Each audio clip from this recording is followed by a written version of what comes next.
رمضان يا خير الشهور. السلام علیکم ورحمۃ اللہ وبرکاتہ. نحمده ونصلی علی رسولہ الکریم، اما بعد.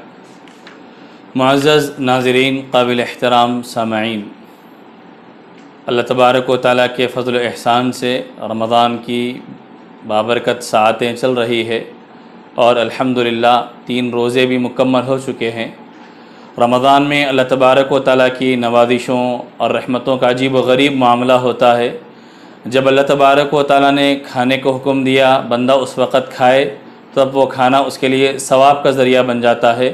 اور جب بندے کو اللہ تبارک و تعالیٰ نے کھانے سے روک دیا اور منع کر دیا، تو جس وقت بندہ کھانے سے رک جاتا ہے تو وہ کھانے سے رک جانا بھی اس کے لیے اجر و ثواب کا ذریعہ بن جاتا ہے.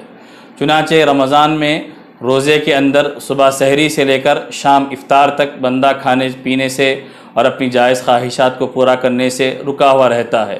سحری کے ذریعے روزے کی شروعات ہوتی ہے اور افطار کے ذریعے روزے کا اختتام ہوتا ہے.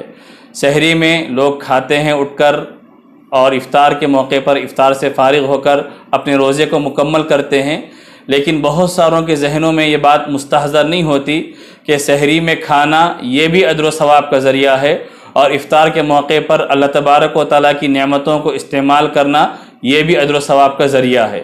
چنانچہ اس موقع پر بہت مختصر انداز میں ہم سحری اور افطار سے متعلق چند فضائل اور اس سے متعلق چند باتیں آپ حضرات کی خدمت میں عرض کریں گے. نبی کریم سرور دو عالم صلی اللہ علیہ وسلم نے سحری سے متعلق فرمایا، بخاری شریف کی روایت ہے، تسحروا فإن فی السحور برکہ، کہ سحری کھایا کرو اس لیے کہ سحری کے اندر اللہ تبارک و تعالیٰ نے برکت رکھی ہے. مسلم شریف کی روایت ہے جس میں نبی کریم صلی اللہ علیہ وسلم نے فرمایا کہ ہمارے اور اہل کتاب کے درمیان جو فرق کرنے والی چیز ہے روزے کے اندر وہ سحری ہے، کہ ان کے پاس پہلے سحری نہیں ہوتی اور ہمارے پاس اللہ تبارک و تعالیٰ نے سحری رکھی ہے. یہ اللہ تبارک و تعالیٰ کا انعام اور احسان ہے. اسی طرح نبی کریم صلی اللہ علیہ وسلم کا یہ بھی ارشاد ہے کہ ان اللہ عز وجل وملائکتہ یصلون علی المتسحرین، کہ اللہ تبارک و تعالیٰ سحری کھانے والوں پر رحمت نازل فرماتا ہے اور اس کے فرشتے سحری کھانے والوں کے لیے دعا کرتے ہیں. اس کے علاوہ اور بھی روایتیں ہیں. ایک حدیث میں اللہ کے نبی صلی اللہ علیہ وسلم نے فرمایا، استعینوا بطعام السحر علی صیام النہار، کہ سحری کے کھانے کے ذریعے مدد طلب کرو دن کے روزے کے اوپر. یعنی اگر سحری کھائیں گے تو اللہ تبارک و تعالیٰ اس کے نتیجے میں قوت و طاقت عطا فرمائیں گا اور وہی قوت و طاقت روزہ رکھنے میں انسان کے لیے معاون اور مددگار بنے گی. یہ سحری سے متعلق چند حدیثیں آپ حضرات کے سامنے ذکر کی گئی تاکہ ہم کو یہ احساس ہو اور یہ اندازہ ہو کہ ہم جو اٹھ کر کھاتے ہیں یہ اللہ تبارک و تعالیٰ کی طرف سے جہاں حکم ہے اور نبی کریم صلی اللہ علیہ وسلم کی جہاں تعلیم ہے وہی ہمارے لیے اجر کا ذریعہ اور ثواب کا بھی ذریعہ ہے. یہاں تک حکم دیا گیا ہے کہ تم سحری کسی بھی طرح کرو، چاہے اگر تم کو ایک گھونٹ پانی کا پینا پڑے یا کھجور کھانا پڑے، لیکن بہرحال سحری کھایا کرو. اللہ تبارک و تعالیٰ نے اس کے اندر برکتیں رکھی ہے. یہ سحری سے متعلق چند فضائل آپ کے سامنے ذکر کیے گئے ہیں.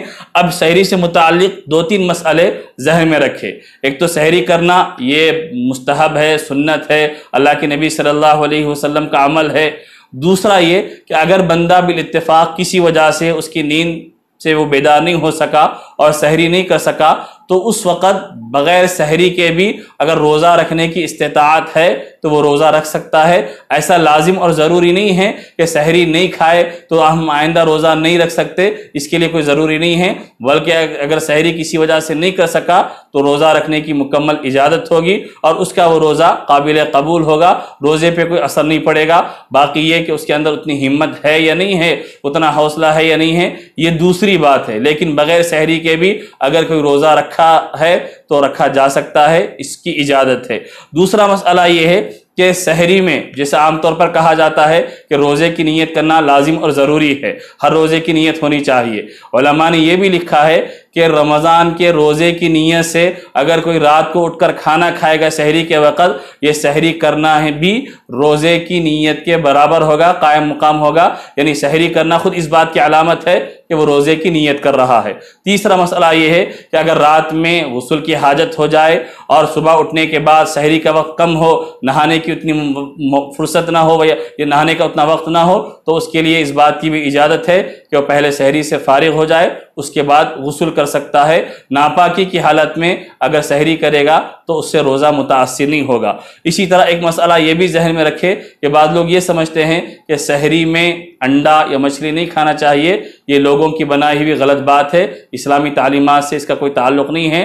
روزے کی افطار سحری کے موقع پر جو چیزیں حلال ہے اور جن چیزوں کو جائز قرار دیا گیا ہے ان ساری چیزوں کو استعمال کیا جا سکتا ہے۔ آخر بات یہ ہے کہ سحری کرنے کے بعد ہمارے اوپر یہ لازم اور ضروری ہے کہ ہم فجر کی نماز کو چھوڑنے والے نہ بنیں، بلکہ فجر کی نماز ادا کر کے آرام کرنے کے لیے جائیں۔ عام طور پر یہ ہوتا ہے کہ لوگ سحری کر کے کچھ دیر آرام کرنے کے لیے لیٹ جاتے ہیں، اور ان کا لیٹ جانا وہ نیند کی طرف ان کو لے جاتا ہے، جس کے نتیجے میں ان کی نماز چھوٹ جاتی ہے اور نماز قضا ہو جاتی ہے۔ یہ انتہائی معیوب اور ناپسندیدہ عمل ہے کہ ہم سحری تو کھائے لیکن فرض عمل کو چھوڑ دے۔ اس لیے سحری کھانے کے بعد جو وقفہ ہوتا ہے اس وقفے میں جاگے، چاہے تلاوت کے ذریعے یا کسی دینی عمل میں مشغول ہو کر، لیکن بہرحال فجر کی فرض نماز ادا کرنے کے بعد ہم آرام کریں۔ یہ چند مسئلے سحری سے متعلق ذکر کیے گئے ہیں۔ انشاءاللہ آئندہ نشست میں افطار سے متعلق کچھ باتیں آپ حضرات کے سامنے ذکر کی جائیں گی۔ دعا فرمائے کہ اللہ تبارک و تعالی عمل کی توفیق عطا فرمائے۔ وآخر دعوانا ان الحمد للہ رب العالمین۔